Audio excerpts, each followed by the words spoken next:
Welcome to SDH's coverage of the NWSL semifinals. We'll go backward before we go forward. We'll hear from some of the principals for the Final Four here in the league coming up. Remember, semifinals are later on your Sunday, so set your day accordingly. We'll go over times and juice boxes and all of the materials that you need coming up in just a little bit. But before we go forward, we have to go backward and get you figured out. And how did we get to this particular moment in time? Let's go back to the semis, back on the 20th and the 22nd. Here's your highlights of Reign's win over Angel City and Gotham's win over North Carolina Courage, courtesy of our friends at the NWSL and CBS Sports and Paramount Plus. JP Della Camera, Allie Wagner on your call for Reign and Angel City. And it was Jackie Oatley and Lori Lindsay for Gotham's win over North Carolina Courage.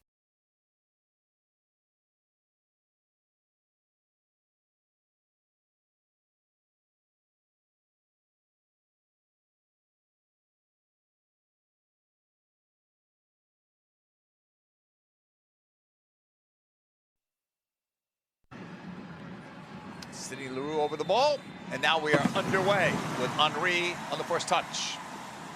Claire Emsley, Scottish international, on the move. Emsley in the box, sends it across, and it was flicked over. Casco applauded that effort. It's going to be a corner. Season. Vignola sending it into the box, and a true bounce to Dickey. Saw Vignola score from a tough angle in the last game. Waiting for those inside lateral touches from Emsley, from a Camberos, to set them up for a goal-scoring position. Oh, Fishlock saw the goalkeeper off the line, but what a ball from Rapinoe. It's announced this week for September and early October. Into the box it comes, played over, and then sent high and wide by Camberos. Turns it back, right side Emsley. The cross into the box, that's off McCaskill. Came around on it and sent it high and wide. Emsley. Edge of the box, it's deflected in front. Wow, had Leroux gotten a touch on that, probably nothing Dickey could have done to stop it. This is a really good sequence from Angel City. Started in their defensive third, dealt with the high press of OL Reign through quick combinations, wriggling out of pressure off the dribble, continued their attack from the counter press. Emsley gets squared up against McLaren, and it takes a deflection off of Sonnet. Falls kindly for Sydney Leroux. Just can't connect on it, inches away. Fishlock.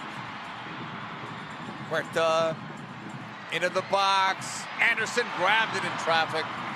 Nicely done. Fishlock has Rapinoe open. Left side, Rapinoe into the box. The shot taken. And she put it on top of the net. Let's go into the box. And off the post, it looked like. Here's Fishlock. Cleared off the line. That was Nielsen saving the day. Back position, but this is heroics from Paige Nielsen. It's Latsko gets her head up in that advanced position. Angie Anderson can't put this one around the post, and Nielsen just so intelligently drops to the lines, gets squared up in a body shape that she can see the ball and clear it as well. Angel City wins this game. Here is Rapinoe shooting it, and that's off Anderson. Good save. First big save of this game for either goalkeeper. And Angel City just have to be a bit more careful, meticulous in their build-out. They're playing directly into the hands of OL Reign and their pressing traps. Megan Rapinoe picks the pocket of Sarah Gordon. Progressive, aggressive first touches toward goal.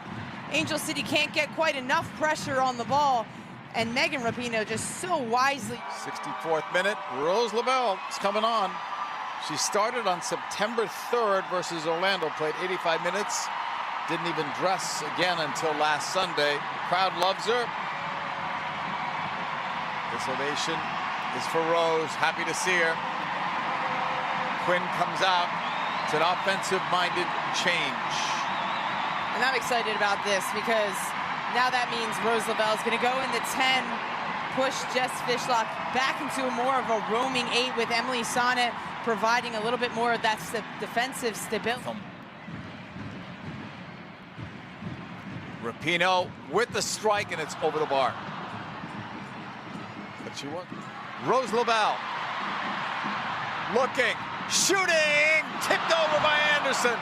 It was there for Rose. Big save. And Rose Lavelle just getting underneath to get possession here. Breaks out off the dribble.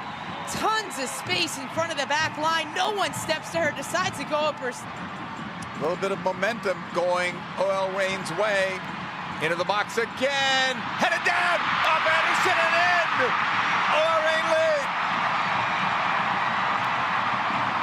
Latsko is in the middle of that.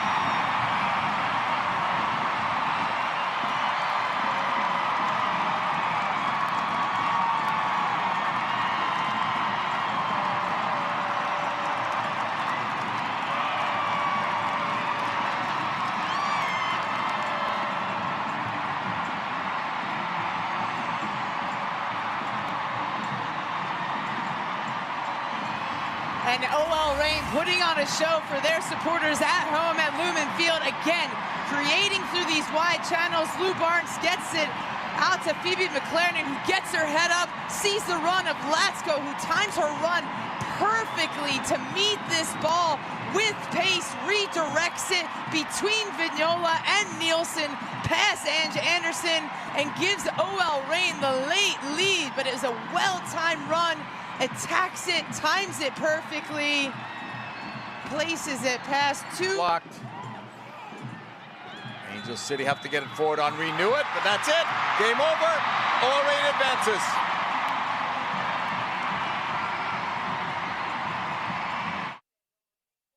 And we are underway for the 5th time this season. North Carolina Courage square up to Gotham FC. Is this finally the day they get the better of them when it matters most? Well, it's not the best ball into Williams. First time into the centre. Oh, and it wasn't far away for Tess Bodie. Well, this is the best build-up that we've seen so far in this first half, Jackie, and it starts with Fox and the positioning of the two center mids, Narumi, O'Sullivan, how important they are in terms of their angles to be able to get out into this wide area. And it looks like a little bit of a loose ball initially right there, a bit too slow. Williams as well, and then look at Bodie. You got Bodie, you have Naka getting into the box. They've got runners. That doesn't miss by much. Good ball from Braninia into Sheehan. Oh, and it's nudge goalwards, and it's in! The opening goal of the quarter-final on the stroke of half-time. And it's scored by Delaney Sheehan. What a time to score. Well, huge goal late in this first half, and you felt the momentum building and the numbers getting forward for Gotham FC. It's just smart play. They're patient, methodical, don't force it. Sheehan stays out of it. That's your attacking mid. And just at the last second, it looks like she's going to serve it. A bit of a heavy touch. You can see Fox almost backs out of it. And I'm not so sure that Sheehan means that. She just needs to get something on it to put it in the mix. Screened Casey Murphy and just trickles into the back of the net, but they won't care at all. It's 1-0. Gotham FC away from home late in this first half. Aspect going into halftime. Fox with a delivery to the far post. Lucy's there! Oh, and just wide. And that's a good ball for Peirce. Up against Ryan Williams. Has Lynn Williams in the centre. Peirce goes for goal herself! And Murphy equal to it. Had to dive down low at her near post. So not a lot of that threat in behind. And here is Lucy. She's a real threat in behind. Can she get the strike away? Oh, it hit the outside netting. So close though to an equaliser. Well, if there isn't a direct threat in behind, Lucy's been picking up some wonderful positions, staying out wide. That's forcing Niswanger to have to track back. She gets all of it. Midge Peirce has an outlet in Ryan. Is she going to go for goal? And Ryan does go for goal, and it's saved by Murphy. Flood players forward, because it doesn't matter what happens in these moments. She's got to take risks. Lynn Williams has won it from Kurtz, and she's found Yasmin Ryan, and she has settled it. Gotham are heading into the semi-finals.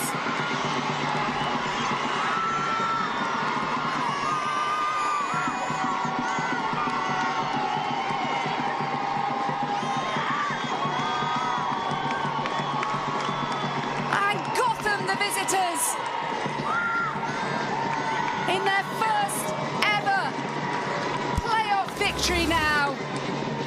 Their first ever goals in this mini competition. They've worked, and they've got their just rewards. And we've talked about the defensive work deeper in their own half, higher up between the front runners. It's a big ball over the top from Niswanger, understanding that they have a 2v2 situation. Lynn Williams does the rest.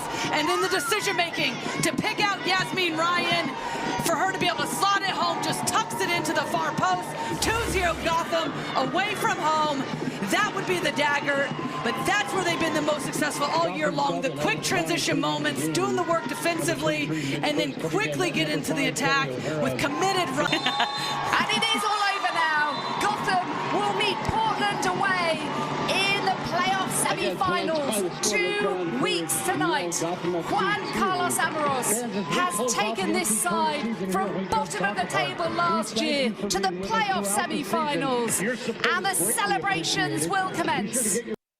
So that sets up the semifinals, 7 and 9:30 tonight. It is Portland and it is Gotham first out of the blocks on CBS Sports Network. Both matches will be on CBS Sports Network to set you up for the championship game.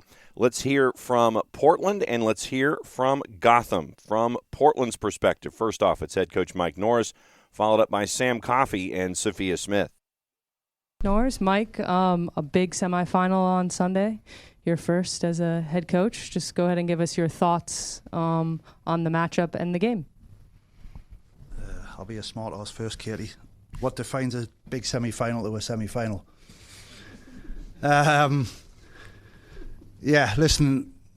Just really excited. I think obviously this is a place where we want to be as an organisation, as a team. If I think we were at the beginning of the season having this press conference, this is what we would have mapped out for. So excited for that. The build-up has been big and long. Obviously with the international break, not on the greatest of starts after the Angel City thing, but yeah, it's been good to put that to bed, put a good body of work in, get the international players back, and we're excited. It should be a good weekend, and I'm looking forward to it. All right, we're joined by forward Sophia Smith and midfielder Sam Coffey. Thank you both for joining us. Why don't you guys just start us off with your thoughts ahead of this weekend's semifinal match?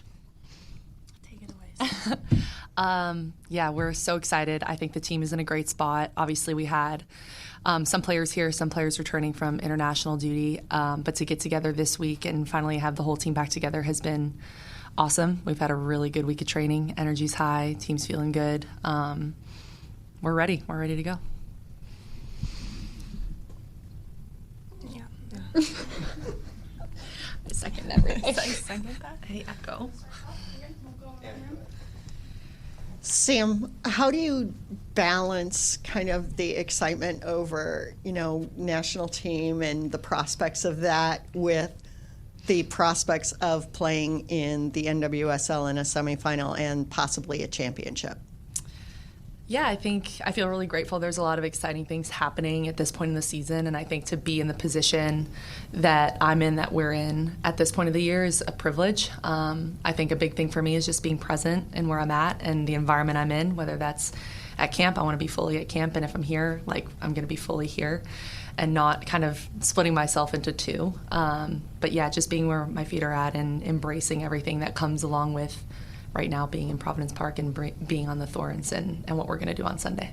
Does Sophia give you any advice? Sophia, she is, I think, a wonderful example of that. I think nobody knows the dual life more than she does, in leaving and coming back and all the commitments that come with that. And she's someone who shows up every day and is fully present in whatever space and environment she's in and pours herself into that. And so I learned from her in that way so much. For both of you, obviously, resetting after the end of the regular season and finding the consistency that the team wanted ahead of the playoffs was a big focus that you talked about. I'm wondering how these last few weeks of training have been for the team. Obviously, you've been in and out, but what has it been like, and what's the team's mindset looking like ahead of this game? Yeah, it's been a really good few weeks. I know we weren't here last week, but from what we've heard, the energy has been really high, and people are just focused on the task at hand, and that's to win this first game. We've been through a lot this season. We've had our ups and downs for sure, and that's normal. That's what comes with a long NWSL season, but we're at the point right now where I think we've all agreed that it really is just, this is it. Like, this is when we need to just give everything that we have and save nothing, because we have nothing to save it for. I think we just want to come out in this game on the front foot and just give everything that we have and play together as a team. And yeah, I think if we take care of that, we'll have a really good run. Mm-hmm. Yeah, I echo everything Soph said. I think it's really hard for teams to lose the way we did, to lose the Shield and all those disappointing things, and then to bounce back the way we have. And like Soph said, we weren't there for the first part of that, but now that we do have the group back together, like, the energy has been unbelievable. I think we're in the best spot that we can possibly be in, and I think it's just a testament to the character of our team that we're able to come together over something that was really hard and not what we wanted, and to just decide to focus on what's next and what's still in our control in that Sunday. Next up, courtesy of our friends at Gotham, it's folks catching up with head coach Juan Amoros. Once again, thanks to Gotham, their own cell. Yeah, it's going really well. Obviously, we wanted to come earlier for the adaptation of especially the team, but also the internationals. And team is training well. Is in a good mood because of how they work all year. So yeah, preparations are going really well. Thanks so much, Coach. It's a lot of pressure going into this game. How do you manage that with the team? What have you talked to them? How have you kind of kept everybody level going into the semifinal? Well, I think pressure is something that is subjective. No, we've put pressure in ourselves from day one to win football games, and that's what it got us here. So I think for us, it's obviously a special game because it's a semifinal and it has certain aspects that is different to the regular season because there has to be a winner. There is a possibility of extra time and penalties, but for us, I think it is a reward of all the work that we've put in, and it's one stage that we need to pass to go to the next one, which is the target. No, I think it will be the same for Portland. Both teams want to be in the final, and it will be a very interesting game. No, but I don't think there is extra pressure or is something that we need to manage. It's just something we need to enjoy. Taylor, you're next, and then we'll go to Jenna, and Anthony will come back to you. Taylor. Hey, Coach. Nice to see you again. I had a couple questions for you. First of all, it looked like I was at practice yesterday. It looked like McCall Zaboni and Abby Smith both traveled with the team. Can you talk about the importance of, even though they're not playing, having their presence around the squad and what they bring? Yeah, I think as well, Taylor Smith and Taryn Torres, we wanted to make sure that every player that is part of the roster travel with us. Also, with us traveling for so long, the medical team is here as well. So for them, the role that they play is different because they are on a rehab time, but or return to play process. But for us, they are as important as the players that are playing. They've been massively important all season, and their contributions is what it got us here. So for us, it's key that they are with the team, and they're all different. They're all they have different experiences. Obviously, McCall is of the injured players the one that is the most experienced. Probably Taryn is the youngest, but then all of them are adding to the environment, adding to the team, and they came here to play the role to help the team to win. No, so for us, it's very, very important that they are with us. So very happy that they are here with the team. And then can you talk about what you expect the availability of Kelly O'Hara and Christy Mewis to be tomorrow? Well, we need to wait and see. At the moment, we're not sure. We're training today, so we will have to wait and see if they could be available, because they've obviously been coming back from different injuries. So we will have to wait. So I just, as we're kind of winding down the season, I think that something that has been a really interesting part of Gotham's game has been the involvement of the goalkeeper. We've obviously seen both Abby and Mandy come up very, very high out of net, in kind of like a high risk, high reward in terms of being able to restart play. I think some people who've been watching for the season, it has made them a little nervous sometimes to see the goalkeeper so far out of goal. But I was wondering if you could just talk a little bit about how involving the keeper in play has been such an important part of Gotham's game this season. I think for us, both of them and Michelle, they've been key.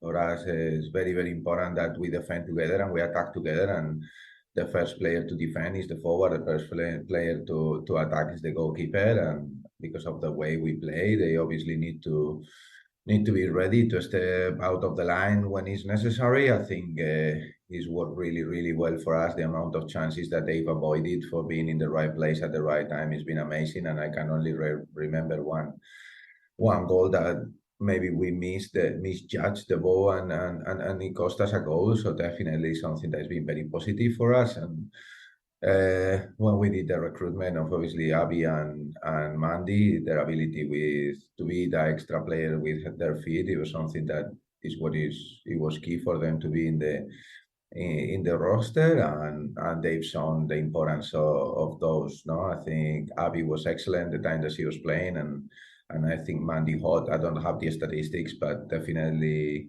I have the internal ones. But she's been involved in a lot of our chances and even a lot of our goals in the pattern or in the play before the goal because of her ability to play with her feet. And so very, very happy on both sides. That has to be also credit to Brody, Sam, so our goalkeeper coach. So obviously we've been working with Jesus and myself and the rest of the coaches from the beginning of the year to implement our style into the goalkeeping, and he's done a fantastic job with them. So a lot of the credit needs to go to him because he's been brilliant with it. So that sets up the match at 9:30. It is Wave hosting Reign, and from Reign we get to hear from Lou Barnes and head coach Laura Harvey about how they feel coming into this match, and then a position change and a responsibility change Coach Harvey addresses with the player, as you were watching it, if you're watching it on YouTube, to her left, the one that gets to answer all the questions. And captain and defender Lou Barnes. We will start with questions. If you have a question, please raise your hand, and we'll start with Jacob. Thank you, Ryan. Good evening, Laura and Lou. Thanks for taking time to chat with us. Question for me is just overall thoughts going into tomorrow's match against San Diego. I think we're really excited. There's been such a fun buzz around the team right now since we've been in Seattle and this week leading up to the semifinals. But yeah, I mean, we're experienced in this, but I think we've got a group that truly hasn't been together for a really long time. So there's some newbies and some that have been on other teams that have been in these positions. But yeah, the overall vibe has been incredible. It's like really buzzing, and I think everyone's excited that we get to be on the pitch tomorrow. All right, thank you. Thanks, Jacob. And then Bella, go ahead. I've got a few, but then I'll let other people ask and then I'll come back. But I would like to start with Laura. The past several games, sort of like since the Challenge Cup semifinal, the defense has been particularly strong, and that has coincided with you moving Lou here back to center back. Yeah, I know, right there, so handy. And places Sam Hyatt. So I'm just wondering what led you to that initial move, and then what's been working so well that's resulted in you keeping her there. Yeah, I think that obviously Lou has a ton of experience. We played a little bit differently at the start of the year with our fullbacks, especially on the left. But I think as the season's gone on and we've evolved a little bit, we were probably asking Lou to do stuff that wasn't like natural to her. So I think going back into that sort of centre-back position is now pretty natural to her over the years. So yeah, I just think that the back line has done a really good job of limiting the opponent. But also I think what it's given us is a bit of a different dynamic in when we attack and how we attack. Both with Lou there, with Phoebe on the left, obviously getting Sophia back, and actually having Claudia in goal. I think all of those things have accumulated and is looking a little bit differently when we have the ball.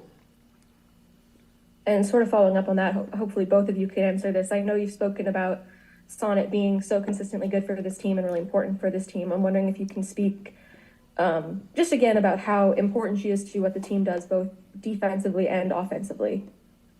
Yeah, I mean, I've said this before. I think she's been our most consistent player this year. I think her ability to control tempo in really frantic moments has been a bit of a game changer for us at times. And, you know, it's obviously well documented that this has been a new thing for her that she's evolved into. And I think one of the other things that she brings to us is she's a winner.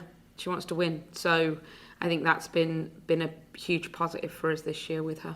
So that sets up your juice boxes and how things are laid out for us here with these two matchups. And once again, as we look at them, you end up with the semifinals laid out as such. Portland at home, 7 o'clock Eastern time, is a minus 120. 90-minute draws a plus 259, and Gotham is a plus 276. Wave, on the other hand, are on the plus side at a plus 135 for the back end of the doubleheader on CBS Sports Network.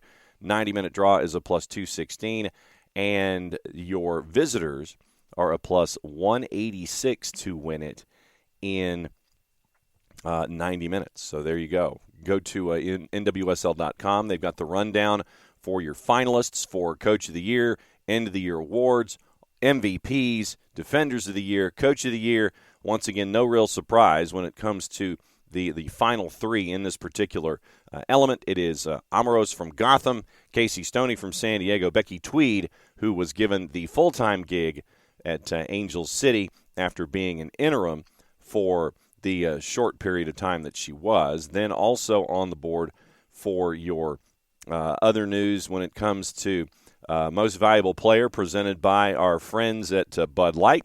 It is Sam Coffey from Portland, Dabinia from Kansas City, Naomi Girma from San Diego, Carolyn from North Carolina Courage, and Sophia Smith from the Portland Thorns as they break that one all down as well. Award winners announced in the days surrounding the championship. Once again, that's November 11th at 8 o'clock at Snapdragon.